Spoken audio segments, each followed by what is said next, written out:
ഭക്തിസൂത്രങ്ങളിൽ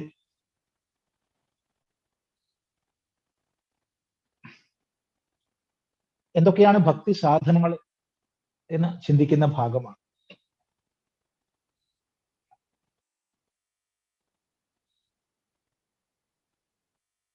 തസ്യാഹ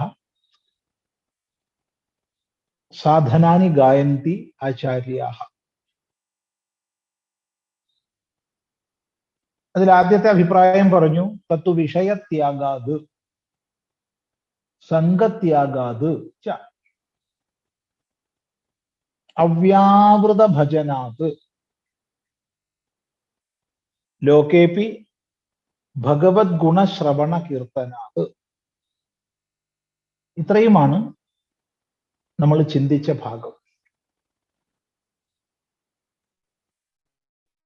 അതായത് വിഷയത്യാഗം, സംഗത്യാഗം, നിരന്തരമായ ഭജനം. ലോകത്തിൽ വിവിധ ഉത്തരവാദിത്തങ്ങൾ വഹിച്ചുകൊണ്ട് കഴിയുമ്പോഴും ഭഗവത് ഗുണശ്രവണ കീർത്തനം കൊണ്ട് ഭഗവത് ഗുണങ്ങളെ ശ്രവിക്കുകയും കീർത്തനം ചെയ്യുകയും ചെയ്യുന്നത് കൊണ്ട്. ഇത്രയുമാണ് ഭക്തി സാധനകളെ പറഞ്ഞത്. തുടർന്ന് പറയുകയാണ്, മുഖ്യതസ്തു മഹത് കൃപയൈവ ഭഗവത് കൃപാലേശാദ്വാ. മുഖ്യതസ്തു മഹത് കൃപയൈവ ഭഗവത് കൃപാലേശാദ്വാ. മുഖ്യതഃ തു മഹത് കൃപയാ ഏവ ഭഗവത് കൃപാലേശാദ് വാ. മുഖ്യതഃ, മുഖ്യമായിട്ട്. ഇവിടെ വിഷയത്യാഗം പറഞ്ഞു, സംഗത്യാഗം പറഞ്ഞു, അവ്യാവൃത ഭജനം പറഞ്ഞു, ഭഗവത് ഗുണ ശ്രവണ കീർത്തനങ്ങളെ പറഞ്ഞു. അങ്ങനെ 5 സാധനകളെ പറഞ്ഞു. എന്നിട്ട് പറയുന്നു മുഖ്യതഃ, എന്നാൽ മുഖ്യമായിട്ട് ഇതൊന്നുമല്ല, ഇതെല്ലാം വേണം. ഈ പറഞ്ഞ എല്ലാ സാധനങ്ങളും വേണം. എങ്കിലും ഒരാൾക്ക് പരിശുദ്ധമായ ഭക്തി ഉണ്ടാവുന്നതിന് മുഖ്യമായ സാധനം ഇതൊന്നുമല്ല. പിന്നെന്താണ്? മഹത് കൃപയായേവ, മഹാജനങ്ങളുടെ കൃപ കൊണ്ട് തന്നെയാകുന്നു. ഭഗവത് കൃപാലേശാദ്വാ, അല്ലെങ്കിൽ ഭഗവത് കൃപാലേശം കൊണ്ടുമാകാം.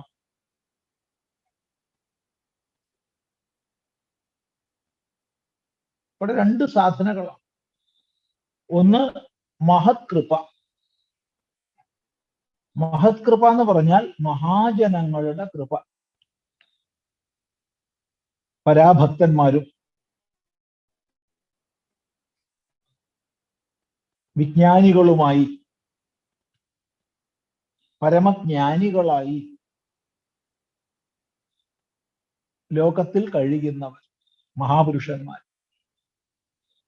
മഹാപുരുഷൻ എന്നൊക്കെ പറയുമ്പോൾ സാധാരണ മലയാളത്തിൽ പറയുന്ന ആണ് പെണ്ണ് എന്നുള്ള അർത്ഥം എടുക്കരുത്. ഇവിടെ ഒന്നും സ്ത്രീ പുരുഷാദി ഭേദങ്ങളില്ല. അപ്പൊ മഹാജനങ്ങളുടെ കൃപ കൊണ്ട്,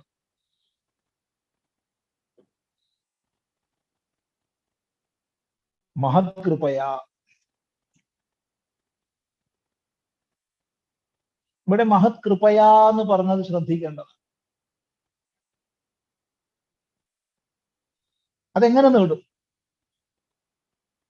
എന്താണ് മഹാജനങ്ങളുടെ കൃപ നേടാനുള്ള വഴി? എന്തെങ്കിലും പ്രത്യേകിച്ച് എന്തെങ്കിലും ചെയ്തിട്ട് നേടേണ്ടതാണോ മഹത് കൃപ? മഹാജനങ്ങളെ കണ്ടു, അവരെ നമസ്കരിച്ചു, അല്ലെങ്കിൽ എന്തെങ്കിലും സേവ ചെയ്തു, അല്ലെങ്കിൽ എന്തെങ്കിലും ദക്ഷിണ കൊടുത്തു. അങ്ങനെയൊക്കെ നേടേണ്ടതാണോ മഹത്കൃപ? എന്താണ് മഹത്കൃപ നേടാനുള്ള വഴി? അഥവാ എന്തെങ്കിലും നമ്മൾ ചെയ്തിട്ടുണ്ടാവുന്നതാണോ മഹത്കൃപ? മറുപടി, പ്രത്യേകിച്ചൊന്നും ചെയ്തിട്ടുണ്ടാവുന്നതല്ല മഹത്കൃപ. മഹാജനങ്ങൾ കൃപാസ്വരൂപന്മാരാണ്.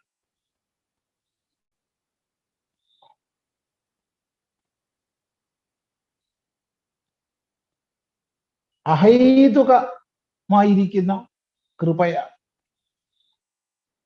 അഹൈതുക ദയാസിന്ധു എന്ന് ഭഗവാൻ ഭാഷ്യകാരൻ പറഞ്ഞു. അഹൈതുകമായ ദയയുടെ സമുദ്രമാണ്. കാരണമില്ലാത്ത കൃപ, കാരണമില്ലാത്ത ദയ. അതാണ് മഹാത്മാക്കളുടെ സ്വരൂപം. മഹാജനങ്ങളുടെ കൃപ, ഈശ്വര കൃപ എന്നൊക്കെ പറഞ്ഞാൽ നമ്മൾ എന്തെങ്കിലും ചെയ്തിട്ട് നേടേണ്ടതല്ല. അത് സ്വതേ ഉള്ളതാണ്. പിന്നെ അപ്പൊ സ്വതേ ഉള്ളതാണെങ്കിൽ എല്ലാവർക്കും ഒരുപോലെ വേണമല്ലോ. തീർച്ചയായിട്ടും. എന്നാൽ മഹാജനങ്ങളുടെ കൃപ സർവത്ര സദാ ഒരുപോലെയാണെങ്കിലും അത് നേടുന്നതിനുള്ള പാത്രത്വം നമുക്കുണ്ടാവുമ്പോഴാണ് നേടാൻ കഴിയുന്നത്. സൂര്യപ്രകാശം ഭൂമിയിൽ ഒരുപോലെ പ്രസരിക്കുന്നു.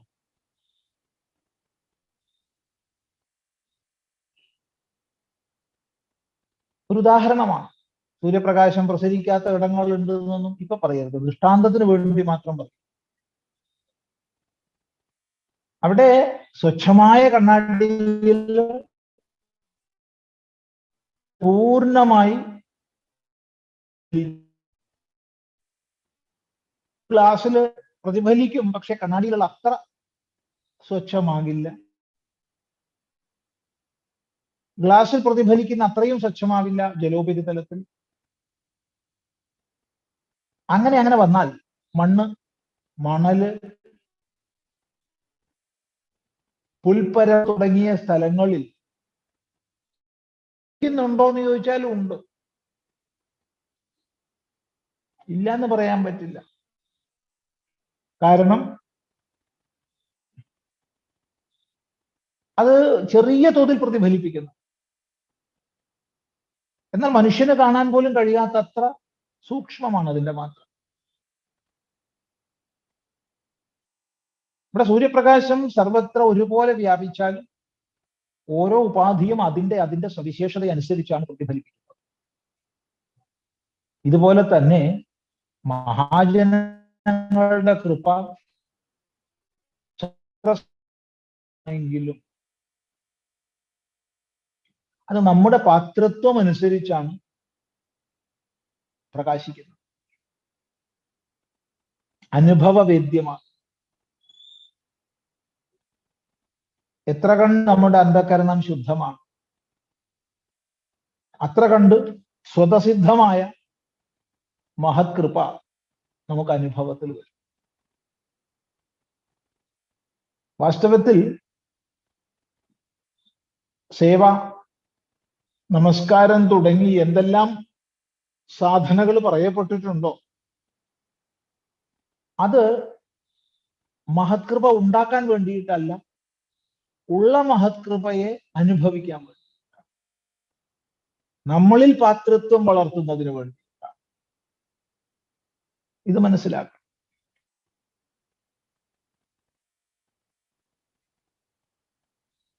മഹത്കൃപയാ ഏവ തന്നെയാണ് ഏറ്റവും പ്രധാന സാധനയായിട്ട്, ഭക്തി വളരുന്നതിന് ഏറ്റവും പ്രധാന സാധനയായിട്ട് മഹാജനങ്ങളുമായുള്ള സംഘം, സത്സംഗം,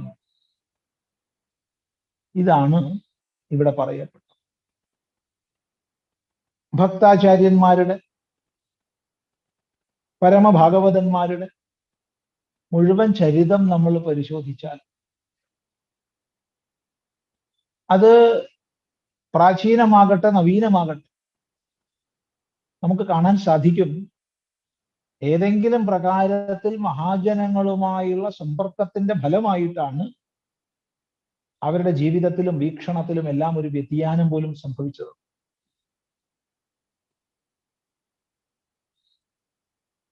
അപ്പൊ മഹാജനങ്ങളുടെ കൃപ, അതാണ് മഹത് കൃപയാ ഏവ, തന്നെയാകുന്നു. ഭഗവത് കൃപാലേശാദുവ, ഭഗവത് കൃപാലേശം കൊണ്ടുമാകാം, ഈശ്വര കൃപ കൊണ്ട്. ഇവിടെ ഈശ്വര കൃപ എന്ന് വേർതിരിച്ച് പറഞ്ഞത് വാസ്തവത്തിൽ ആവശ്യമില്ല. കാരണം കുറച്ചു കഴിഞ്ഞാൽ ഇവിടെ തന്നെ പറയുന്നുണ്ട്, മഹാജനങ്ങളും ഈശ്വരനും അഭിന്നരാണെന്ന് പറയുന്നുണ്ട്. എങ്കിലും ലോകദൃഷ്ടിയ, സാമാന്യ ലോകദൃഷ്ടിയ പറയുകയാണ്, ഈശ്വര കൃപാലേശം കൊണ്ടുമാവാം. ഇവിടെ മഹാജനങ്ങളുടെ കൃപ, ഈശ്വര കൃപ എന്നൊക്കെ പറയുമ്പോൾ ശ്രീരാമകൃഷ്ണദേവൻ പറയുന്ന ഒരു ദൃഷ്ടാന്തം ഓർമ്മിക്കേണ്ടത്. സമുദ്രത്തിൽ സദാ കാറ്റ് വീശിക്കൊണ്ടിരിക്കുക.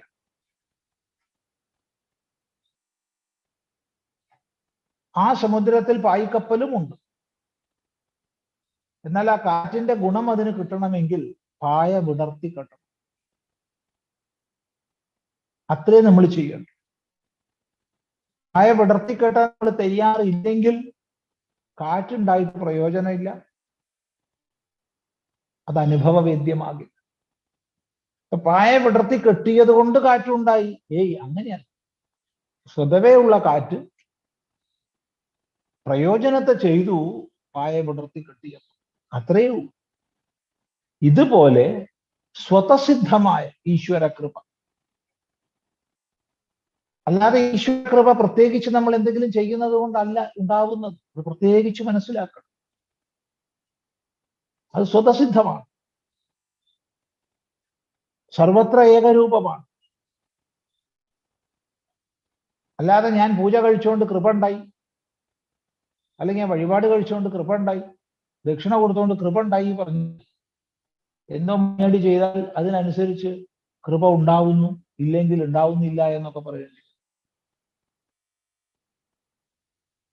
അത് യുക്തിക്കും ശ്രുതി സ്മൃതികൾക്കും എല്ലാം വിരുദ്ധമാണ്.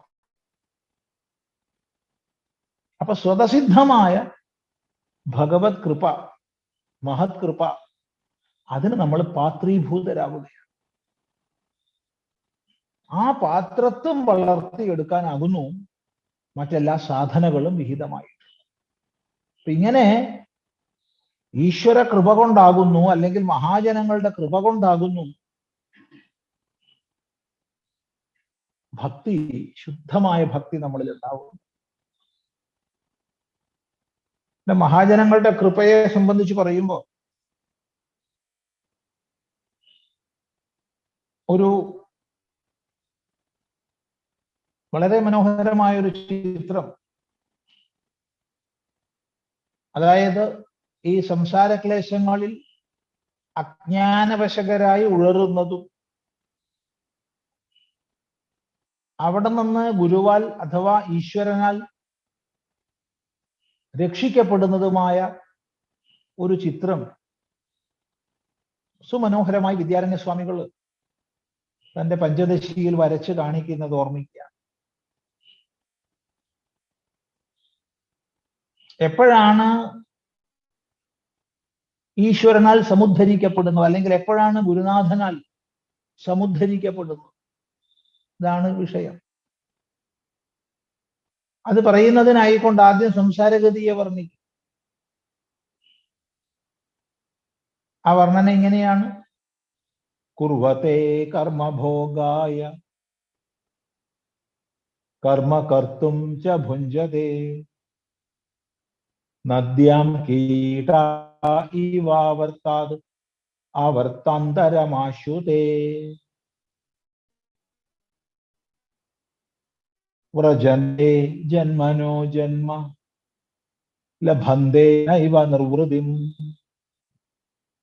സത്കർമ്മ പരിപാകാത്തെ കരുണാനിധിനോദ്ധൃതാഃ പ്രാപ്യ തീരതരുച്ഛായാം വിശ്രാമ്യന്തി യഥാ സുഖം. ആദ്യം ഇവിടെ സംസാര ഗതിയെ വർണ്ണിക്കുക. കുർവതേ കർമ്മഭോഗായ, കർമ്മം ചെയ്യുന്നു എന്തിന്? ഭോഗത്തിനായിക്കോ. അപ്പൊ എന്തിനാണ് പണിയെടുക്കണമെന്ന് വെച്ചാൽ ഭോഗത്തിനായിക്കോ. അപ്പൊ ചോദ്യം, എന്തിനാണ് ഭോഗിക്കുന്നത്? കർമ്മം ചെയ്യാനായിക്കൊണ്ട്. കർമ്മകർത്തും ച ഭുഞ്ചതേ. ഇപ്പൊ ഭോഗിക്കുന്നത് കർമ്മം ചെയ്യാൻ, കർമ്മം ചെയ്യുന്നതോ ഭോഗിക്കാൻ. ഇതാണ് ലോകസാമാന്യമായൊരു ദൃഷ്ടി.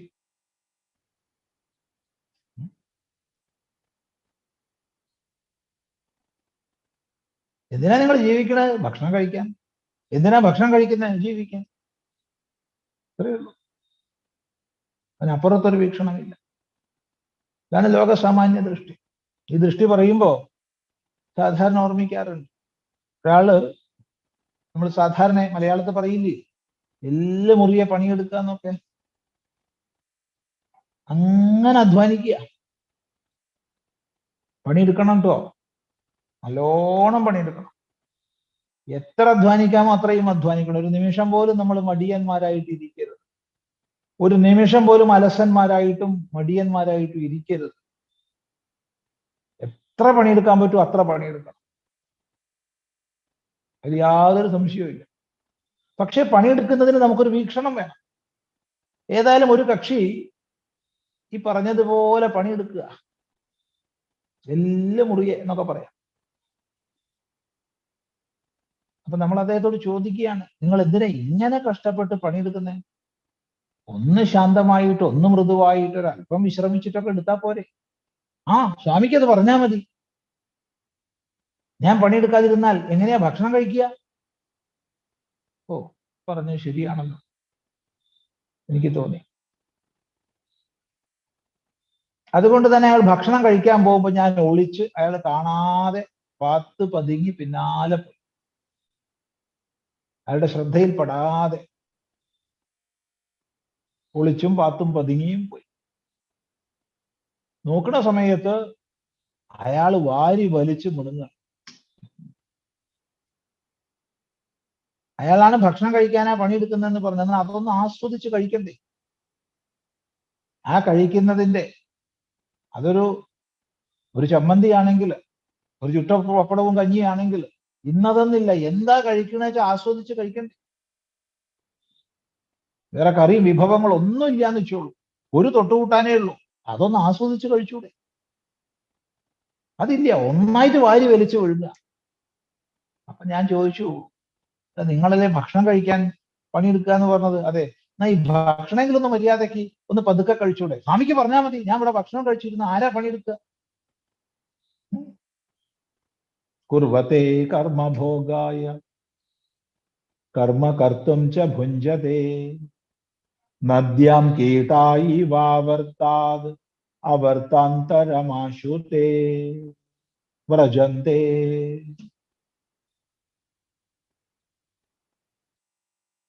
നദിയിൽപ്പെട്ട, ജലപ്രവാഹത്തിൽപ്പെട്ട കീടങ്ങൾ കണക്കെ, ഉറുമ്പുകൾ കണക്കെ ഒരു ചുഴിയിൽ നിന്ന് അടുത്ത ചുഴിയിലേക്ക് ഒഴുകി പോവുകയാണ്.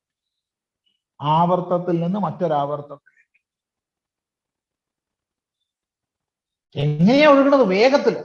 ഒരു ചുഴിപ്പെട്ട് കുറെ നേരം കറങ്ങും, എങ്ങനെയെങ്കിലും അതിന് രക്ഷപ്പെടും. രക്ഷപ്പെട്ട് കഴിഞ്ഞാൽ പിന്നെ വേഗം അങ്ങോട്ട് ഓടുക, ഒഴുകി പോവുക. എന്തിന്? അടുത്ത ചുഴി, പിന്നെ അടുത്ത ചുഴിയിൽ, അങ്ങനെ ചുഴികളിൽ നിന്ന് ചുഴികളിലേക്ക് പോവുക. ലഭന്തേ നൈവ നിർവൃതിയും, ഒരിക്കലും ഒരു വിശ്രാന്തി ലഭിക്കുന്നില്ല, മോചനം ലഭിക്കുന്നില്ല. ഈ ഒഴുക്കിൽ തന്നെയാണ്, ഈ ചുഴികളിലുള്ള കറക്കം തന്നെയാണ്. അങ്ങനെ പോണ സമയത്ത് അപ്പോഴാണ് പറയുന്നത്, സത്കർമ്മ പരിപാകാത്തെ കരുണാനിധിനോദ്ധൃത. സത്കർമ്മ പരിപാകം കൊണ്ട് കരുണാനിധിയാൽ സമുദ്ധരിക്കപ്പെടുന്നു. സമുദ്ധരിക്കപ്പെട്ടവരാകുന്നു, ഉയർത്തപ്പെട്ടവരാകുന്നു, ഈ ചുഴിയിൽ നിന്ന്, ഈ ഒഴുക്കിൽ നിന്ന് രക്ഷിക്കപ്പെട്ടവരാകുന്നു. ആരാൽ? കരുണാനിധിയാൽ. കരുണാനിധി ഗുരുനാഥനാണ്.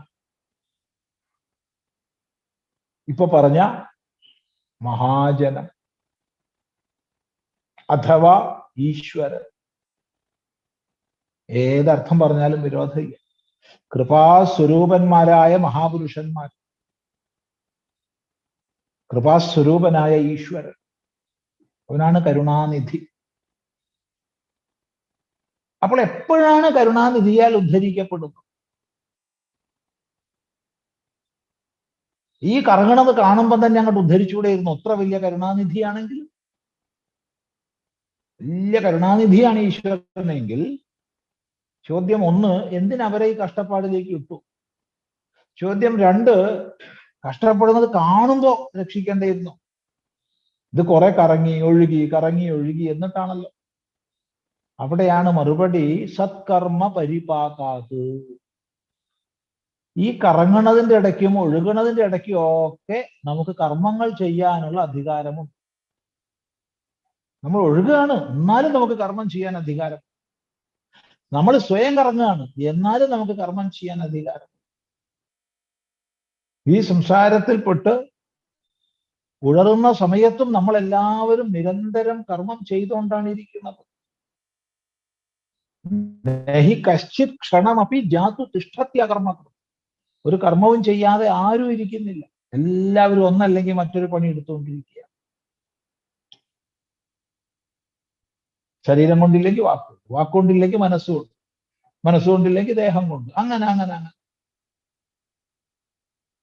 ഈ ചെയ്യുന്ന ജോലികൾ ഏത് തന്നെയായാലും അത് സമാജത്തിന്, വ്യക്തികൾക്ക് ഗുണകരമായിട്ട്, ഉപകാരപ്രദമായിട്ട് ചെയ്യാൻ നമുക്ക് സാധിക്കും. മറ്റൊരാൾക്കെങ്കിലും സമാശ്വാസം നൽകുന്ന കർമ്മം ചെയ്യാൻ സാധിക്കും. ഒരാൾക്കെങ്കിലും ശാന്തിയും സമാധാനവും പകരുന്ന കർമ്മം ചെയ്യാൻ സാധിക്കും.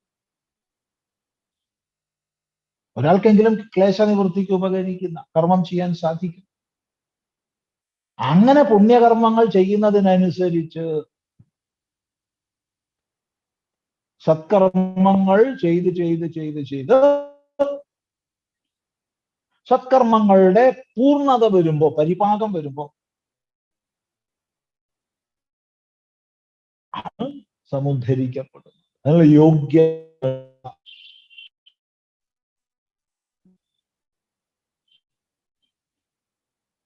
യോഗ്യത നേടിയിട്ടില്ലെങ്കിൽ വീണ്ടും ഒഴുക്ക് തന്നെ.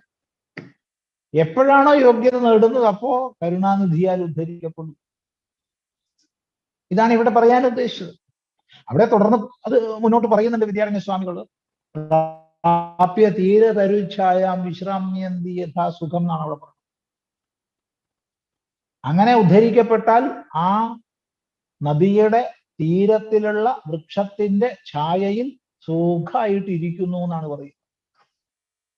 അവിടെ ശിഷ്യൻ ഒരു ചോദ്യം ചോദിക്കുന്നുണ്ട്. അതിവിടെ ഈ പ്രകൃതത്തിൽ, ഭക്തിസൂത്രത്തിൽ അത് ആവശ്യമില്ല, എങ്കിലും ഈ ഒരു ഭാഗം ഉദ്ധരിച്ച സ്തുതിക്ക് അത് കൂടി പറയാം.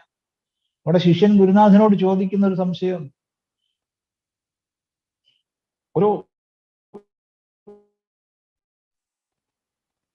ഒരു പൂച്ച അഥവാ ഏതെങ്കിലും ഒരു ജീവി വളരെമായൊരു അനുഭവത്തെ നേടി ചൂടുവെള്ളത്തിൽ വീണു വിചാരിച്ചു. പൊള്ളി വരുമ്പോഴത്തേക്ക് തന്നെ ആരോ അതിനെ രക്ഷപ്പെടുത്തി. ആ പൂച്ച ജീവനും കൊണ്ട് ഓടുന്നുണ്ട്. ആ പ്രദേശത്ത് നിൽക്കില്ല, ഓടി രക്ഷപ്പെടും, ദൂരെ പോകും. പിന്നെ പൊള്ളലൊക്കെ മാറി പുതിയതായി എത്തിപ്പെട്ട പ്രദേശത്തിനേക്കാൾ ഗുണകരം ആദ്യത്തത് തന്നെയെന്ന് തിരിച്ചറിയുമ്പോഴാണ് അത് വീണ്ടും തിരിച്ചു വരും, അല്ലാതെ വരില്ല. എന്നാൽ ഇവിടെയാകട്ടെ ഇത്രയ്ക്കധികം കഷ്ടപ്പെട്ട് ചുഴിയിൽപ്പെട്ട് ഒഴുകി തട്ടി തടഞ്ഞ് ഇത്രയും കാലം ഈ ഒഴുകിയ നദിയിൽ നിന്ന് രക്ഷപ്പെടുത്തപ്പെട്ട് കഴിഞ്ഞാൽ എന്തേ ഇവിടെ നിന്ന് ദൂരേക്ക് ഓടിപ്പോകാതെ അതിന്റെ തീരത്ത് തന്നെ ഇരിക്കുന്നത്? ദൂരേക്ക് ഓടിപ്പോകേണ്ടതല്ലായിരുന്നോ? ഇപ്പൊ വിദ്യാരണ്യ സ്വാമികൾ ഈ പറഞ്ഞതിൽ ഒരു കുഴപ്പമില്ലേ എന്നൊരു സംശയം ശിഷ്യൻ. ഗുരുനാഥൻ പറഞ്ഞു, അങ്ങനെയല്ല.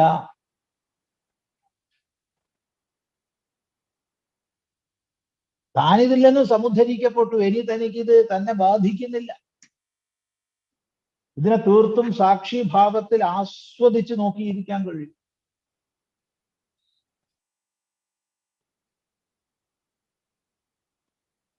സുഖവും ദുഃഖവും അടിയും ഇടിപിടിയും ശാന്തിപ്രദമായ രംഗങ്ങളും എല്ലാം ചേർന്ന സിനിമ കാണുന്നത് പോലെ നോക്കിയിരിക്കാൻ പറ്റും, അതിൽ കുടുങ്ങാതെ. അതുകൊണ്ട് ഇതിനെ അയാളെ ഭയപ്പെടുത്തുന്നില്ല, ഈ നദിയെ അയാളെ വ്യാകുലപ്പെടുത്തുന്നില്ല. അതുകൊണ്ട് അയാൾ ദൂരേക്ക് ഓടിപ്പോണ്ട ആവശ്യമൊന്നുമില്ല, അയാൾ ആസ്വദിച്ച് നോക്കിയിരിക്കും. പിന്നെ എന്തിനാ അടുത്തിരിക്കുന്നേ? അതിനൊരു പണി, അതിനൊരു കാരണം. ഇതുപോലെ പെട്ട് കറങ്ങി വരുന്നവർ ഇനിയും വന്നുകൊണ്ടിരിക്കും. അങ്ങനെ വരുന്നവരെ ഒന്ന് നോക്കും, അവർക്ക് സത്കർമ്മം പൂർണ്ണമായിട്ടുണ്ടോ എന്ന് നോക്കും. ഉണ്ടെങ്കിൽ അവരൊന്ന് പിടിച്ചു കയറ്റാനുള്ള പണി തന്നെ. ഇല്ലേ, പോട്ടെ എന്ന്. ഓ, എന്തൊരു ദുഷ്ടനാണ് അയാൾ, പിടിച്ചു കയറ്റണ്ടായിരുന്നോ? ഏയ്, താൻ മാത്രമല്ല, ഈ നദീതീരത്ത് ഇങ്ങനെ നിരവധി പേരിയ്ക്കുന്നുണ്ട്.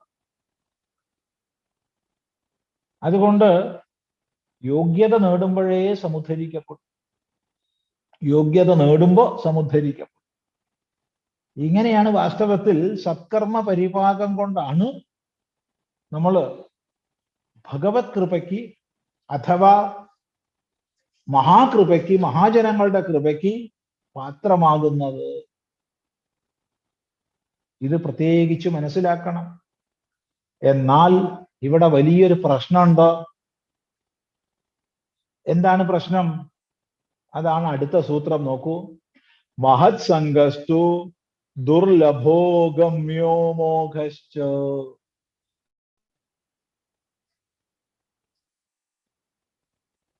മഹത് സംഗസ്തു ദുർലഭോ ഗമ്യോ മോഘശ്ച. ഛേദിച്ചു പറഞ്ഞാൽ മഹത് സംഗഃ തു ദുർലഭഃ അഗമ്യഃ അമോഘഃ ച. മഹത് സംഗഃ തു, മഹത് സംഘമാകട്ടെ,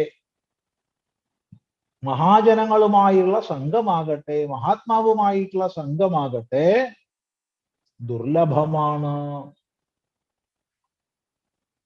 വളരെ ദുർലഭമാണ്. അതാണ് ആദ്യം പറയുന്നത്. രണ്ടാമത് പറയാണ് അഗമ്യമാണ്. മൂന്നാമത് പറയാണ് അമോഘമാണ്.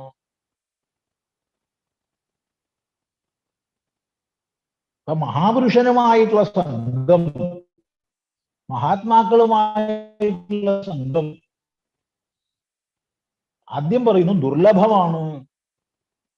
ദുർലഭം എന്ന് പറഞ്ഞാൽ ഇല്ല എന്നല്ല, ലഭിക്കാൻ വളരെ ക്ലേശകരമാണ്, ഒട്ടും എളുപ്പമല്ല. വളരെ ക്ലേശിച്ചാൽ മാത്രം ലഭിക്കുന്നതാണ്,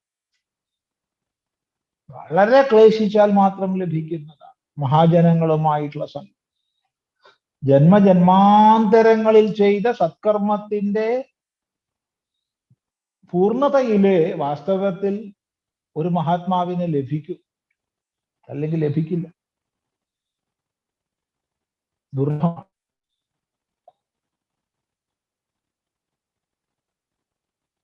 എന്താണ് ദുർലഭമാണെന്ന് പറയാൻ കാരണം? ഒന്ന്, തത്വസാക്ഷാത്കാര സമ്പന്നരായ മഹാപുരുഷന്മാര് വളരെ ദുർലഭം. മനുഷ്യാണാം സഹസ്രേഷു കശ്ചിത് യതത് സിദ്ധയേ യതതാമപി സിദ്ധാനാം കശ്ചിൻ മാം വേത്തി തത്വതഃ. ആയിരക്കണക്കിന് മനുഷ്യന്മാരിൽ ഒരാളാണ് ജ്ഞാനസിദ്ധിക്കായിക്കൊണ്ട് പരിശ്രമിക്കുന്നത്, ഭക്തിമാർഗത്തിൽ പ്രവർത്തിക്കുന്നത്. അങ്ങനെ പ്രവർത്തിക്കുന്ന ആയിരക്കണക്കിന് പേരിൽ ഒരാളാണ് യഥാർത്ഥ തത്വജ്ഞാനിയാവുന്നത്. അതുകൊണ്ട് ദുർലഭത്തിൽ ദുർലഭമാണ്.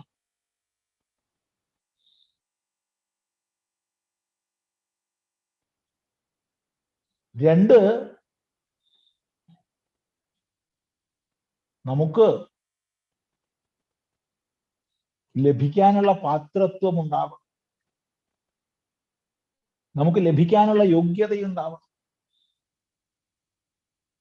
അല്ലെങ്കിൽ സാക്ഷാൽ ശങ്കരാചാര്യരെ കണ്ടാൽ നമ്മൾ അവരോട് സംശയം ചോദിക്കും, ഈ കാലഘട്ടത്തിൽ ആരെങ്കിലും തത്വസാക്ഷാത്കാര സമ്പന്നരായിട്ടുള്ള മഹാത്മാക്കൾ ജീവിച്ചിരിപ്പുണ്ടോ നിങ്ങളുടെ അറിവിൽ എന്ന് ചോദിക്കും. അദ്ദേഹം മറുപടി പറയും, വളരെ ചുരുക്കം ഉണ്ടാവുള്ളൂ കേട്ടോ, എനിക്കറിയില്ല എന്നും പറയും. എന്തേ കാരണം? സാക്ഷാൽ ശങ്കരാചാര്യനാണെങ്കിൽ പോലും എന്താപ്പത് കഥ, ഒരു ചെറുപ്പക്കാരൻ, അല്ലാണ്ടെന്ന് 32 വയസ്സ് വരെ ജീവിച്ചിട്ടുള്ളൂ.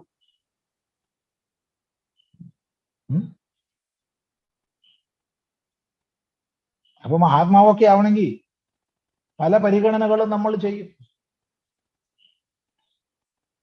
നമ്മൾ ചില മാനദണ്ഡങ്ങൾ ഉണ്ടാക്കി വെച്ചിട്ടുണ്ടാവും, അതിന് യോജിക്കണ്ടേ, ആ അളവിൽ പെടണ്ടേ. അതുകൊണ്ട് ദുർലഭമാണ്. 2 കാരണം പറഞ്ഞു. ഒന്ന്, സ്വതവേ തന്നെ പരാഭക്തന്മാരും തത്വസാക്ഷാത്കാര സമ്പന്നരുമായ മഹാപുരുഷന്മാര് വളരെ കുറവാണ്. അനേക ലക്ഷം പേരിൽ ഒരാളെ കണ്ടാൽ ഭാഗ്യം, അത്രയേ ഉള്ളൂ. നമുക്കറിയില്ല ആര്, എന്ത്, എങ്ങനെയെന്നൊന്നും അറിയില്ല. ദുർലഭമാണ്. 2, നമുക്ക് നേടാൻ സാധിക്കണം, നമുക്ക് തിരിച്ചറിയണ്ടേ, നമുക്ക് തിരിച്ചറിയാൻ കഴിയണം. ദുർലഭമാണ്.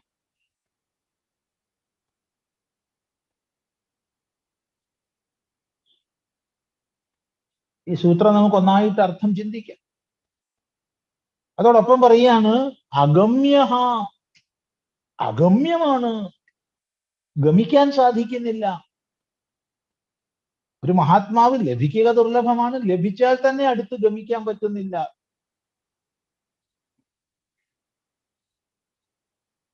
ഗമിക്കണമെങ്കിൽ ഒന്ന് അറിയണം.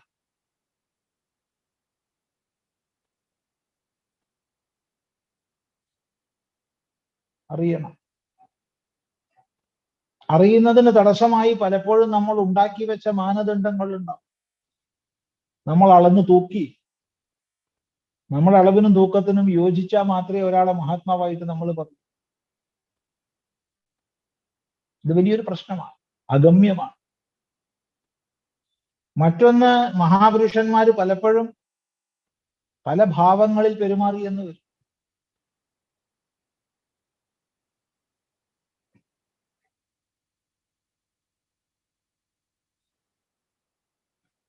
പല രീതിയിൽ, ചിലപ്പോ ബാലനെ പോലെയോ, ചിലപ്പോ ഉന്മത്തനെ പോലെയോ, ചിലപ്പോ ഭ്രാന്തനെ പോലെയോ,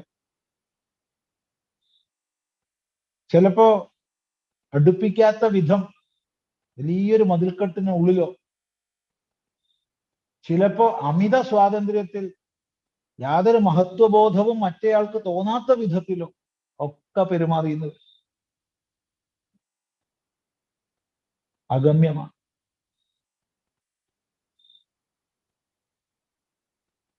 അതെങ്ങനെ എന്ന് ചോദിച്ചാൽ പറയാൻ വയ്യ.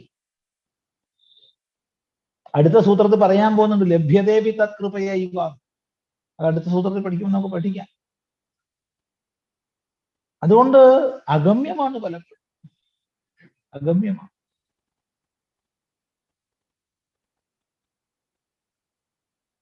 നമ്മൾ പലപ്പോഴും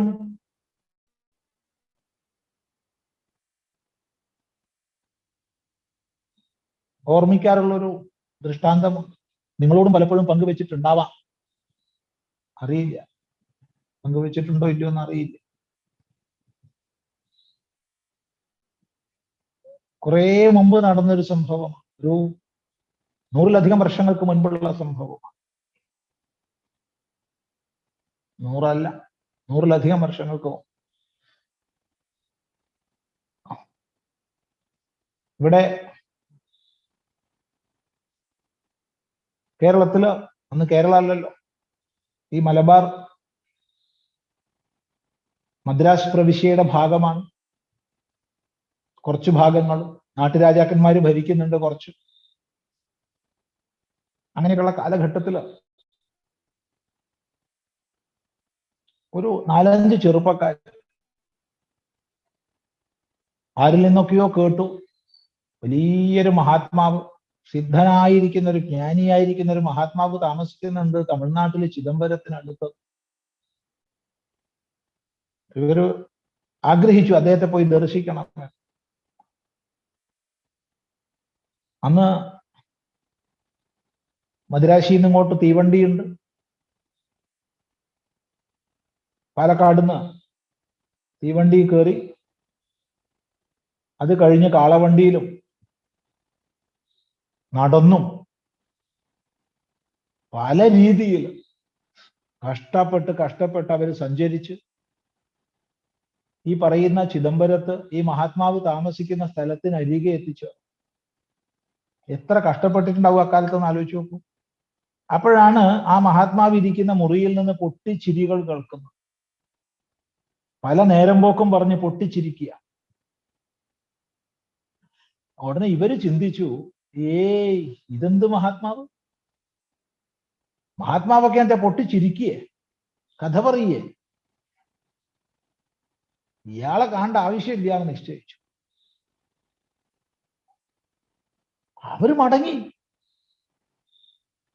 ഒന്ന് ആലോചിച്ച് നോക്കൂ.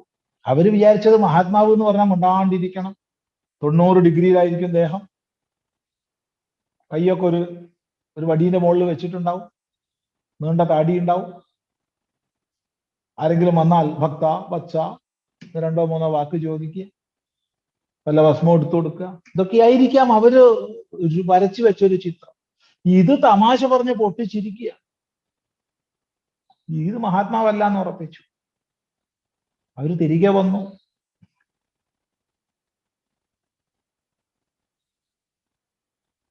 വലിയൊരു വിദ്വത് വരിഷ്ഠനായൊരു മഹാത്മാവ് ഉണ്ടായിരുന്നു. അദ്ദേഹത്തിന്റെ ശരീരം ഇപ്പൊ ശാന്തമായി. മണ്ണൂര് രാമാനന്ദാശ്രമത്തിന്റെ മഠാധിപതിയായിരുന്നു പരമേശ്വരാനന്ദ സ്വാമി. ശരീരം ശാന്തമാകുമ്പോൾ വളരെ പ്രായമുണ്ട്. സ്വാമിജിയാണ് എന്നോട് ഈ കഥ പറഞ്ഞു തന്നത്. അവരെന്നിട്ട് തിരിച്ചെത്തിയിട്ട് ഒരു മഹാത്മാവിനോട് ഇത് പറഞ്ഞു. അദ്ദേഹം അവരെ ശാസിക്കുകയും സ്നേഹപൂർവ്വം ഉപദേശിക്കുകയും ചെയ്തു. ഇതെന്താ, നിങ്ങൾക്ക് സമയമായിട്ടില്ല, ഏതായാലും കാണാൻ ആഗ്രഹിച്ചതല്ലേ, ഒന്നും കൂടി പൊയ്ക്കോളൂ. പക്ഷെ ഇവര് പുറപ്പെടുമ്പോഴത്തേക്ക് വിവരം കിട്ടി, ആ മഹാത്മാവ് ശരീരം ഉപേക്ഷിച്ചു. ഇതൊരു കഥയല്ല. താല്പര്യം, നമ്മുടേതായ കുറെ രൂപഭാവങ്ങള് നമ്മുടേതായ മാനദണ്ഡത്തിനനുസരിച്ച് വരച്ചു വയ്ക്കും. ഇതൊക്കെയാണ് ഒരു മഹാത്മാവ്.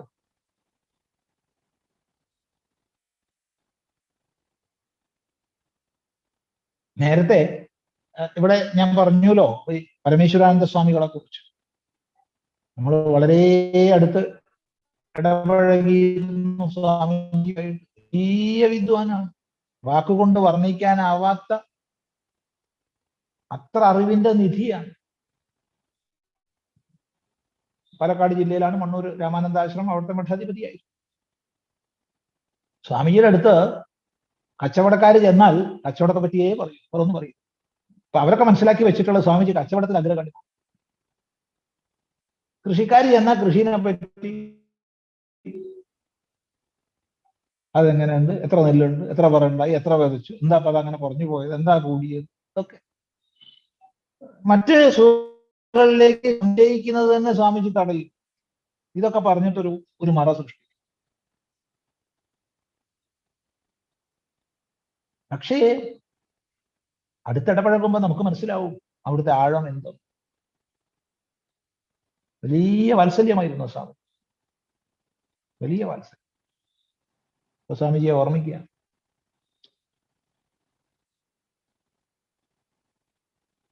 സ്വാമിജിയാണ് ഈ കഥ പറഞ്ഞത്.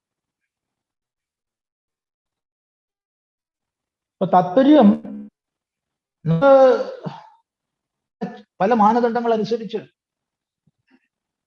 വേണമെങ്കിൽ കുറച്ച് ശാസ്ത്രങ്ങൾ അവിടുന്ന് ഇവിടുന്ന് വേദാന്തമൊക്കെ പഠിച്ചിട്ട് നമ്മൾ ഒരു ചിത്രം ഉണ്ടാക്കി വെക്കും. ആ ചിത്രത്തിന് യോജിക്കുമെങ്കിലേ മഹാത്മാവായിട്ട് നമ്മൾ അംഗീകരിക്കും. ഞാൻ കുറച്ച് ചിന്തിച്ചപ്പോ പറഞ്ഞു, മഹാത്മാക്കൾക്ക് ക്രോധം ഉണ്ടാവില്ല, അവർക്ക് കോപം ഉണ്ടാവില്ല. അങ്ങനെ ഞാനൊരു മഹാത്മാവിനെ കാണാൻ പോയപ്പോ അദ്ദേഹം കത്തി ജ്വലിച്ചു നിൽക്കുക, കോപിച്ചിട്ട്. ഓ, എന്തുമാതിരി അദ്ദേഹം വേറൊരാളെ വഴക്ക് പറയുന്നത്. ഉടനെ ഞാൻ നിശ്ചയിക്കുക അയാൾ മഹാത്മാവല്ല, കാരണം അയാൾ കോപിഷ്ഠനാണ്. നമുക്കറിയുമോ ക്രോധം അദ്ദേഹത്തെ പിടിച്ചതാണോ അല്ല അദ്ദേഹം ക്രോധത്തെ പിടിച്ചതാണോ എന്ന് നമുക്കറിയും. കാരണം ലൗകികമായി നമുക്ക് ഇത്രയേ അറിയുള്ളൂ, ക്രോധം നമ്മളെ പിടിക്കുന്നത് മാത്രം. ക്രോധത്തെ അദ്ദേഹം പിടിച്ചതാണോ എന്ന് നമുക്കറിയോ? അതുകൊണ്ട് സംശയമില്ല, ദുർലഭമാണ്, അഗമ്യമാണ്.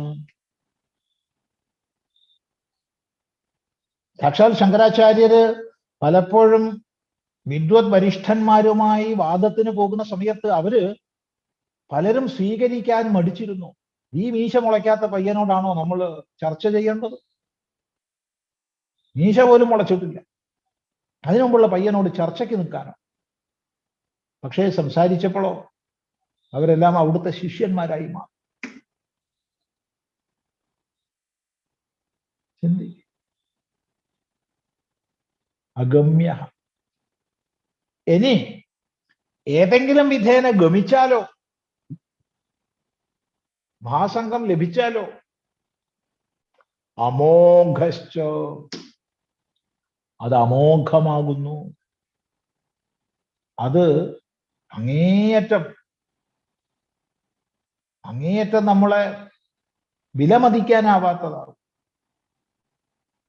നമ്മുടെ ജീവിതത്തെ സമ്പൂർണമായും മാറ്റിമറിക്കുന്നതാണ്. നമ്മെ പരമമായ ജന്മലക്ഷ്യത്തിലേക്ക് എത്തിക്കുന്നതാണ്. ഒരിക്കലും നമ്മുടെ ജീവിതം പിന്നെ മോഘമാവില്ല, വ്യർത്ഥമാവില്ല.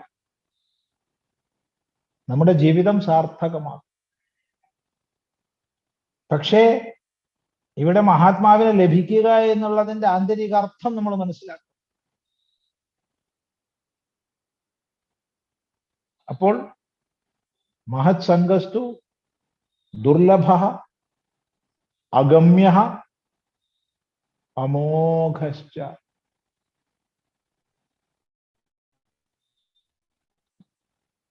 എങ്ങനെയാണ് ആ മഹത്സംഗം ലഭിക്കുക? അതാണ് അടുത്ത സൂത്രം. അത് നമുക്ക് അടുത്ത പ്രാവശ്യം പഠിക്കാം. എങ്ങനെ മഹത്സംഗം ലഭിക്കും? ഇപ്പോ എന്തെങ്കിലും ചോദിക്കാനുണ്ടെങ്കിൽ ചോദിക്കാം, അറിയുന്നതാണെങ്കിൽ മറുപടി പറയും. ആദ്യത്തെ ചോദ്യം നമ്മുടെ സ്വാമി വേണുദാസ് ജിയുടെയാണ്. നമസ്തേ സ്വാമിജി. നമസ്തേ സ്വാമിജി.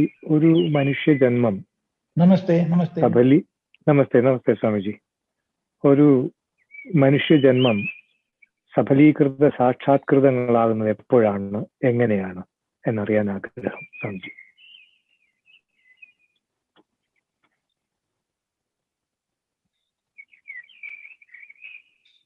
ഇവിടെ ഒരു മനുഷ്യ ജന്മം സഫലീകൃതമാകുന്നത് എപ്പോഴാണ്?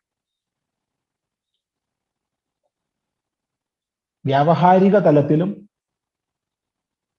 പാരമാർത്ഥിക തലത്തിലും മറുപടി പറയേണ്ടുന്ന ഒരു പ്രശ്നമാണ്. വ്യാവഹാരിക തലത്തിൽ പറഞ്ഞാൽ ഓരോ ജന്മത്തിലും നമ്മൾ ഏതൊരു ലക്ഷ്യത്തെ മുൻനിർത്തുന്നുവോ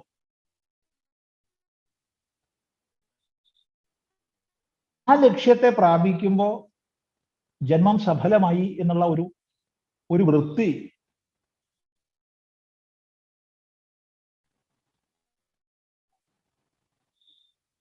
പക്ഷേ വാസ്തവത്തോടെ ജന്മസാഫല്യം ഉണ്ടോ എന്ന് ചോദിച്ചാൽ ഇല്ല എന്നാ മറുപടി. എന്തുകൊണ്ടെന്നാൽ പിന്നെയും നമ്മൾ കൂടുതൽ കൂടുതൽ ഉയർന്ന് തേടിക്കൊണ്ടേയിരിക്കും. എങ്കിലും വ്യാവഹാരികമായിട്ട് അങ്ങനെ ഒരവസ്ഥാവിശേഷത്തെ നമുക്ക് അംഗീകരിക്കാതിരിക്കാൻ പറ്റില്ല.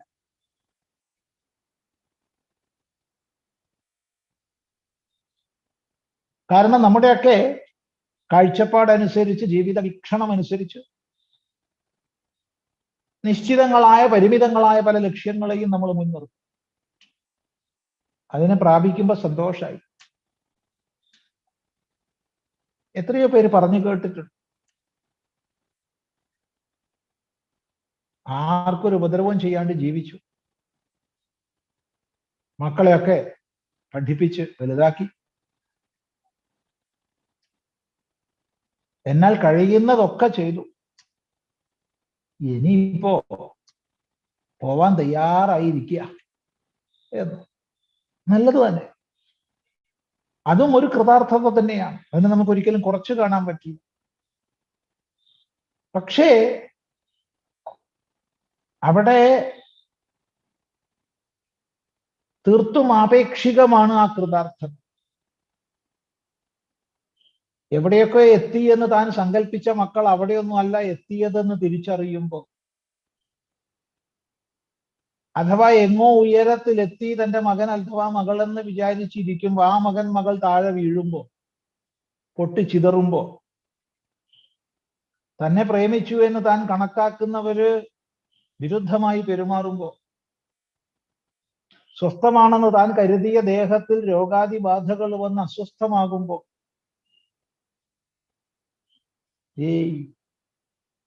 എവിടെ എത്തിയില്ലല്ലോ എന്നുള്ള ചിന്ത അയാളുണ്ട്.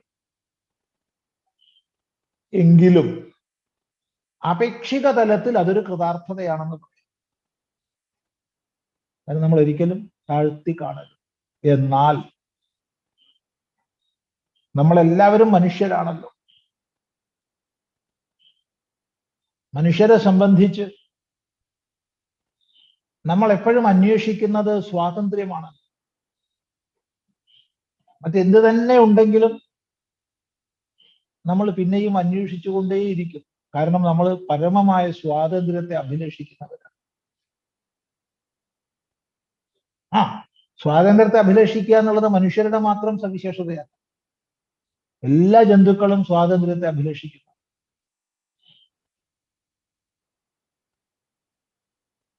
ഓരോ പദവിയിലെത്തുമ്പോഴും സ്വതന്ത്രമായെന്ന് നമ്മൾ വിചാരിക്കും. ഇല്ല, അല്ല എന്ന് പിന്നീടാണ് ബോധിക്കുക. വീണ്ടും വീണ്ടും നമ്മൾ സ്വാതന്ത്ര്യത്തെ അഭിലഷിക്കും. ഇതിനെ തന്നെ മറ്റൊരു ഭാഷയിൽ പറയും, സുഖം. സുഖം വേണം,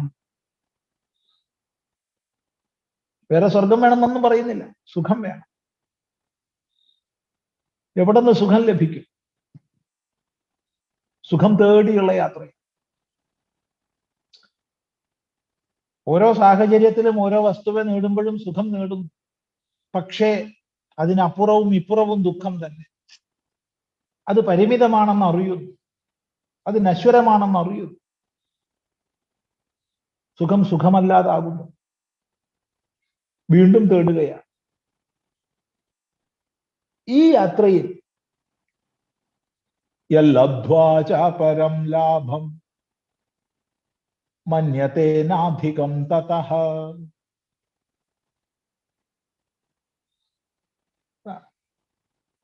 യാതൊന്നിനെ ലഭിച്ചാൽ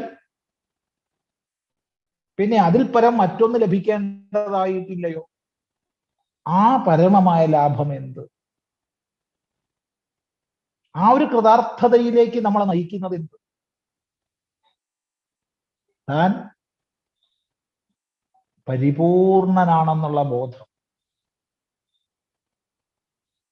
താൻ ആനന്ദപൂർണനാണെന്ന ബോധം, തന്നിൽ ഇന്നലെ വരെ താൻ കൽപ്പിച്ച ഒരു പരിമിതിയും ഇല്ല എന്നുള്ള ബോധം. വാസ്തവത്തിൽ ഈ ബോധ സാക്ഷാത്കാരമാണ് മോക്ഷമെന്ന് നമ്മുടെ ആചാര്യന്മാരാൽ പറയപ്പെട്ടു.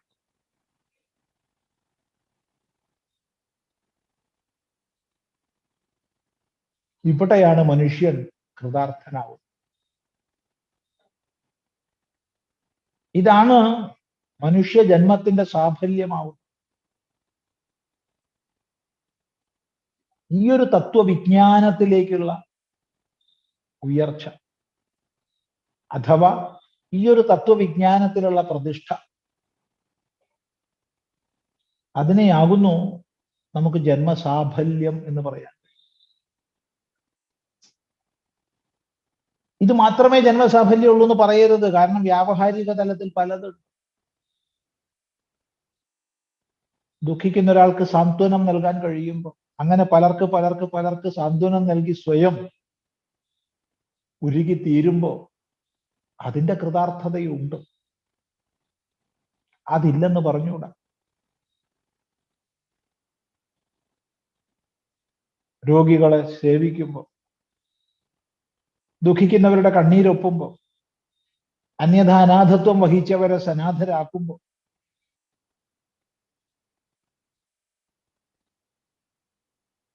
ആ കൃതാർത്ഥത തീർച്ചയായിട്ടും ആ തലത്തിൽ സാഫല്യം തന്നെയാണ്. എന്നാൽ ആത്യന്തികമായി ഈ പറഞ്ഞ പൂർണ്ണതാബോധം മാത്രമാണ് മനുഷ്യന്റെ പാരമാർത്ഥിക തലത്തിൽ സാഫല്യം എന്ന് കാണാൻ സാധിക്കും. ഈ പൂർണ്ണാത്മ സാക്ഷാത്കാരം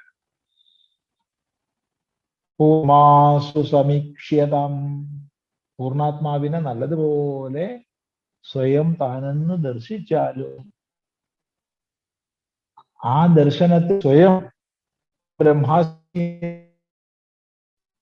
അപരിമിത സ്വരൂപനാണ് താനെന്നുള്ള ബോധത്തിൽ കഴിയുന്നത് തന്നെ വാസ്തവത്തിൽ കൃതാർത്ഥത.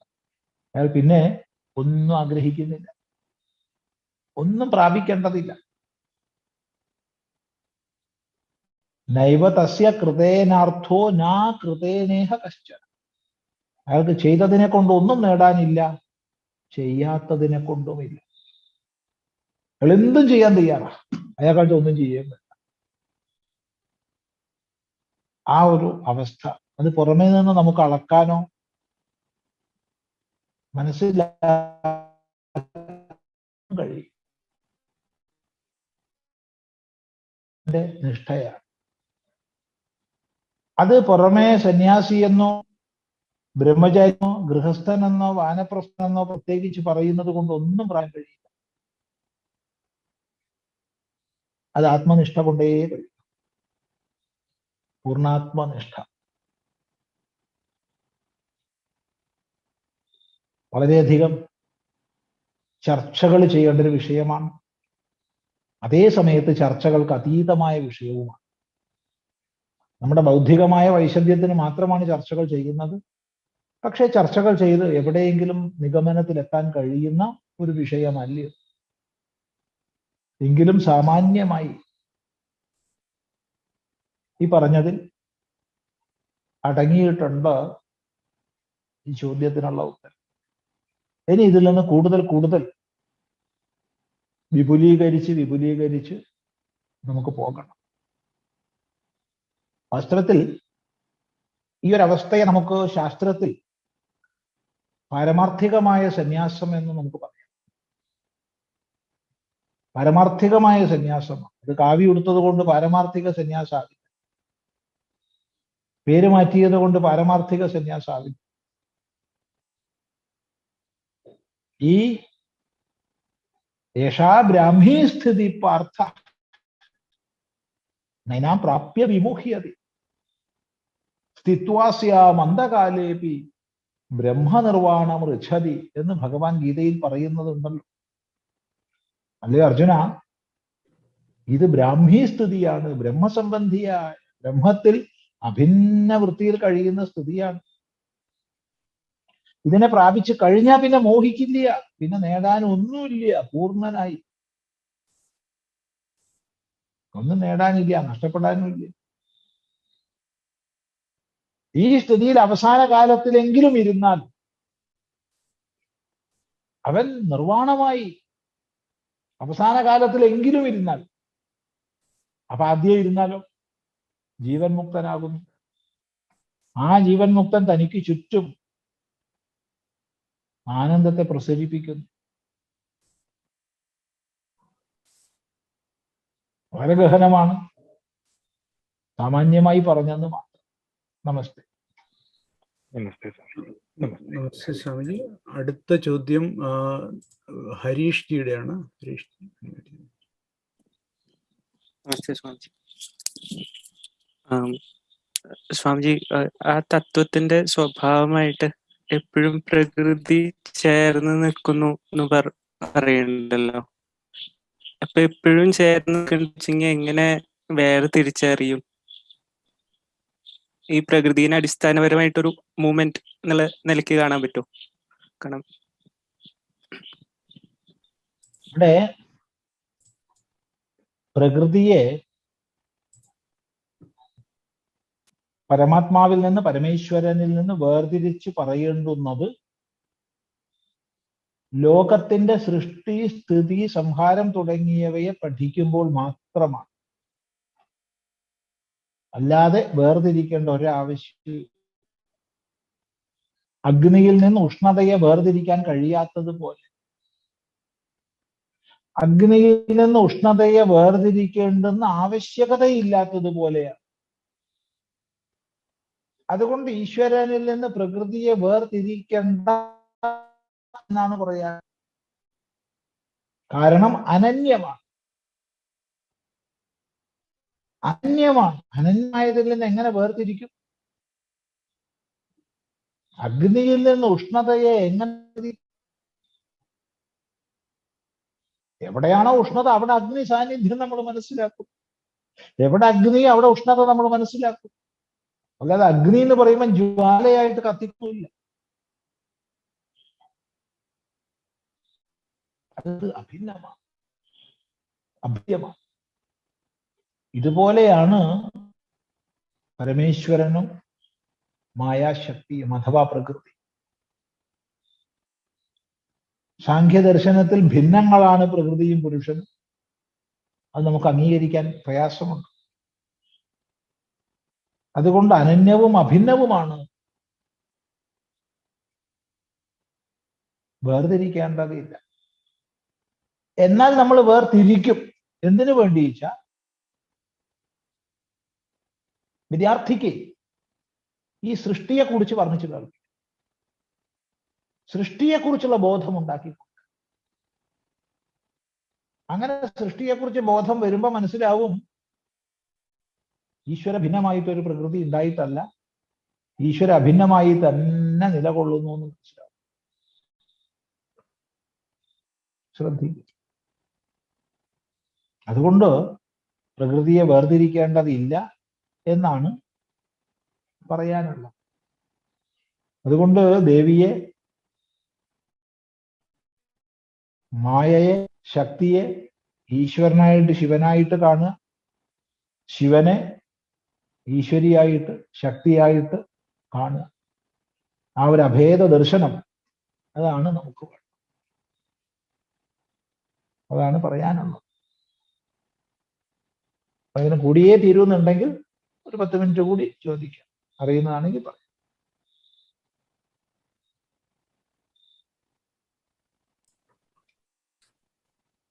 നമുക്ക് അടുത്ത സെഷനിലേക്ക് ബാക്കിയുള്ള ചർച്ച അത് മാറ്റി വയ്ക്കാം. നല്ല സമയമായി. പക്ഷെ കുറെ പേരുള്ളത് കൊണ്ടാണ് ഞാൻ പറഞ്ഞത്. ആർക്കും വിഷമം ഇല്ലാച്ചാൽ നമുക്ക് അടുത്ത പ്രാവശ്യത്തേക്ക് മാറാം.